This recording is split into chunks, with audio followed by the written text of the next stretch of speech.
বন্ধ হয়ে গেল ওয়ারিশান সম্পত্তির মালিকানা প্রতিষ্ঠা করার জন্য খতিয়ান সংশোধনের দাগে দাগে নামজারি করার পদ্ধতি।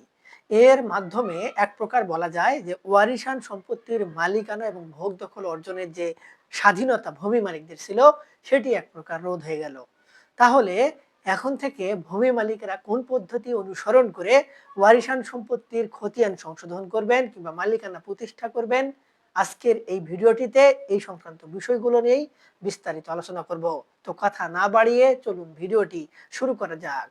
সুপ্রিয় ভিউয়ার্স, ওয়ারিশান সম্পত্তির মালিকানা অর্জন করার জন্য আমাদের বেশ কিছু পদ্ধতি অনুসরণ করতে হয়। যে কোনো সম্পত্তি ক্রয় করার ফলে সেই সকল সম্পত্তির মালিকানা অর্জন করাটা একটু সহজ হলেও ওয়ারিশান সম্পত্তির ক্ষেত্রে এই বিষয়টি একটু জটিল। যদি একত্রে কোনো ফ্যামিলিতে একাধিক ওয়ারিশ থাকে তাহলে তো ওই সকল পরিবারে ওই সকল ওয়ারিশান সম্পত্তি যেগুলো ওয়ারিশদের পাওয়ার কথা তাদের ওই সকল সম্পত্তির মালিকানা অর্জন করতে গেলে অনেক সময় ঘাম ছুটে যায়। এমনও হয় যে মামলার সৃষ্টি হয় এবং আদালতে এই যে সম্পত্তি রিলেটেড যে মামলাগুলো হয় এর প্রায় 60 থেকে 70% মামলাই এই ওয়ারিশান সম্পত্তি রিলেটেড বা মূল খুঁটি হচ্ছে এই ওয়ারিশান সম্পত্তি। এগুলোর জাল চারিদিকে এমনভাবে বিস্তৃত যেগুলোর মামলা তল্লাশি করে শেষ পর্যন্ত এই ওয়ারিশান শব্দটাই এসে একত্রে এসে জড়ো হয়। এবং এই বিষয়টিকে সমাধান করার জন্য সরকার কিছু পদক্ষেপ গ্রহণ করেছে। এই পদক্ষেপগুলোর মধ্যে উল্লেখযোগ্য হচ্ছে কোনো ওয়ারিশ আর তার ওয়ারিশান সম্পত্তি বা পূর্বপুরুষের প্রাপ্ত সম্পত্তি দাগে দাগে নামজারি করে নিতে পারবেন না। কেন পারবেন না এবং কেন দাগে দাগে নামজারি করে দেয়া হতো এই বিষয়টি আগে জানি। নামজারি আসলে খতিয়ান সংশোধন বা মাঠ পর্চা বা ভূমি জরিপে যে খতিয়ানটি তৈরি করা হয় সেই খতিয়ানটি সংশোধনের একটি প্রক্রিয়া। এখন কখন দাগে দাগে নামজারি করে নেওয়া যেত? ধরুন একটি সম্পত্তি বা একটি পরিবারে এক দাগে বা একত্রে বিভিন্ন দাগে 1 বিঘা সম্পত্তি রয়েছে বা 50% সম্পত্তি রয়েছে। এখন ওয়ারিশ হচ্ছে 5 জন, প্রতিটি ওয়ারিশেই 10% করে সম্পত্তি পাচ্ছে। এখন এই যে 10% করে সম্পত্তি পাচ্ছে, এই 5 জন ওয়ারিশ এই বিভিন্ন দাগের সম্পত্তি বা এক দাগের সম্পত্তি কে কোথায় নিবে, কোন জায়গায় নিবে, কোন দিকে নিবে এটি যখন নির্ধারণ হয় না তখন ওই সকল সম্পত্তি কিন্তু এককভাবে কেউ মালিকানা প্রতিষ্ঠিত করতে পারে না। এক্ষেত্রেই আইনের যে নির্দেশনা হচ্ছে আগে ভাগ বন্টন করতে হবে, তারপরে সম্পত্তিগুলো তারা ওই ভাগ বন্টন অনুযায়ী যে ভাগে যার পড়েছে সেই ভাগে তিনি নামজারি করে খতিয়ান সংশোধন করে নিতে পারবেন। কিন্তু যদি ভাগ বন্টন না হয় সেক্ষেত্রে সম্পত্তিগুলো কিভাবে পড়ে থাকবে? আমাদের রাষ্ট্র বলছে যে সম্পত্তিগুলো কোনোভাবেই মালিকানা ব্যতীত রাখা যাবে না।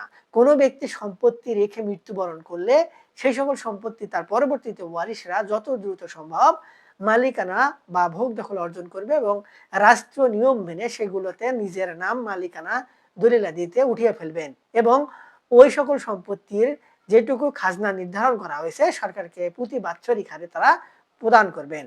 কিন্তু যখন ভাগ বন্টন হয় না, ওয়ারিশদের মধ্যে গ্যাঞ্জাম হয়, তখনই আসে দাগে দাগে নামজারি করার প্রক্রিয়া। যদি 5 জন ওয়ারিশের মধ্যে ভাগাভাগি বা বন্টন বা আপোষ না হয় সেক্ষেত্রে সম্পত্তি আরেকটি সুষ্ঠুভাবে আইনি প্রক্রিয়া মেনে বৈধভাবে বা টেকনিক্যালি একটু আইনের মারপ্যাচে ফেলে সম্পত্তির মালিকানা প্রতিষ্ঠা করার একটি মাধ্যম হচ্ছে দাগে দাগে নামজারি করার প্রক্রিয়া। এবং এই দাগে দাগে নামজারি করার প্রক্রিয়াটিকে আবার 2-3 ভাবে করা যায়। যেমন যদি একত্রে থাকে তাহলে সম্পত্তি অর্থাৎ মোট সম্পত্তি যদি একত্রে থাকে তাহলে 5 জন ওয়ারিশের মধ্যে যে কোনো একজন ওয়ারিশ তিনি যে কোনো এক সাইড ধরে ওই সকল সম্পত্তি তার 10% নামজারি করে নিতে পারবেন। এখন এই যে একটি জমির 4টি হয়তো কর্নার থাকে অর্থাৎ চতুর্ভুজ আকৃতির বা ত্রিভুজ আকৃতির হতে পারে।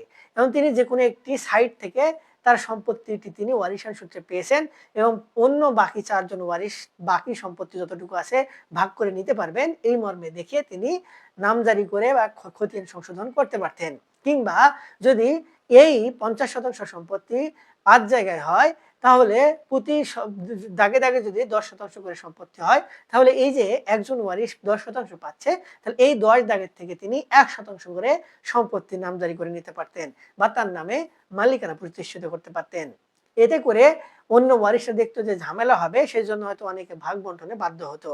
তো এই যে নির্দেশনাটি বা এই যে আইনের কৌশলটি, এটি কাজে লাগিয়ে অনেকে মালিকানা প্রতিষ্ঠিত করতে পারতেন। এতে করেও দেখা যাচ্ছে যে গ্যাঞ্জাম ফাসাদ তৈরি হতো এবং ওই সকল ওয়ারিশ যখন সম্পত্তির নামজারি করে ফেলতেন, তিনি তড়িঘড়ি করে বিপদ থেকে বাঁচার জন্য সম্পত্তিটি কারো কাছে হয়তো বিক্রয় করতেন বা তার নিকট আত্মীয়ের মধ্যে হেবা করে দিতেন। এই ধরনের কার্যকলাপ করতেন এবং ওই যে ৩ হাত বদল হলো বা ২ হাত বদল হলো, এতে করে ঝামেলা আরো বাড়তো এবং এগুলোর সমাধান করা অনেক জটিল হয়ে যেত। এবং এই জটিলতার কারণেই এই বিষয়গুলো এমনভাবে গেঁথে গিয়েছিল যে এগুলোকে সমাধানের পথ এখন পর্যন্ত খুঁজে বের করা সম্ভব হয় নাই। এজন্য সরকারের নির্দেশনা হচ্ছে এই যে দাগে, দাগে নামজারি প্রক্রিয়া, এটি আর থাকবে না। এই দাগে, দাগে নামজারি করা সিস্টেম আর করা যাবে না এবং এক্ষেত্রে এসিলেন্ট অফিসকে একটি নির্দেশনা দেওয়া হয়েছে পরিপত্র প্রকাশ করে, যেন তারা এই যে ওয়ারিশান সম্পত্তি দাগে, দাগে নামজারি করে দিতেন, এটি আর করে দিবেন না বা দিতে পারবেন না। তাহলে উপায়ে পরিপত্রে বলা হচ্ছে, যদি ওয়ারিশরা ওয়ারিশান সম্পত্তি পাওয়ার যোগ্যতা অর্জন করে এবং তারা যদি সম্পত্তিগুলো ভাগ বন্টন করে নিতে না পারে, সেক্ষেত্রে তাদের সকল ওয়ারিদের যৌথ খতিয়ানের মাধ্যমে সকল সম্পত্তি সমানভাবে খতিয়ানভুক্ত করতে হবে।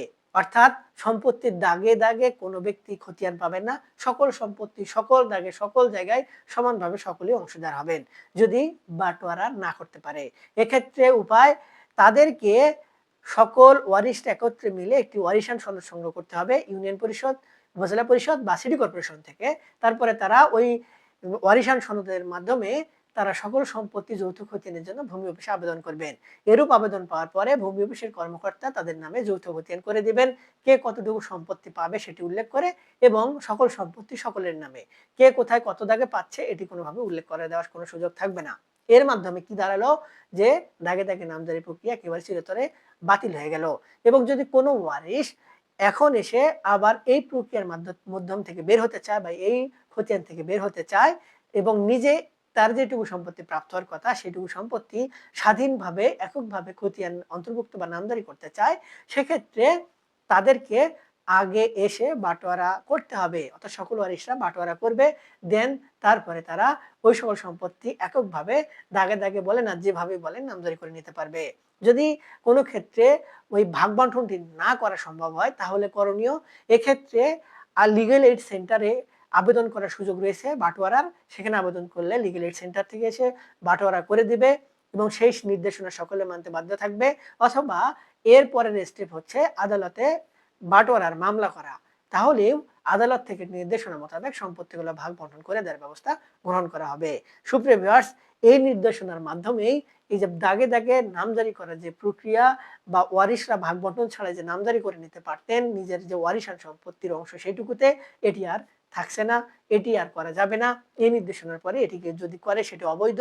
যদি কেউ করে দিয়ে থাকে বা করে, সেক্ষেত্রে তাদের সকলকেই আইনের আওতায় আনার সুযোগ বা নির্দেশনা প্রদান করা হয়েছে। সুপ্রিয় ভিউয়ার্স, আশা করি প্রথম থেকে শেষ পর্যন্ত যারা মনোযোগ সহকারে দেখেছেন, একটু হলেও বুঝতে পেরেছেন আসল ঘটনাটা কি এবং কোন পদ্ধতি বর্তমানে প্রচলিত হয়েছে। তারপরে এই সংক্রান্ত বিষয় নিয়ে আরো অনেক কিছু জানার আগ্রহ থাকতে পারে।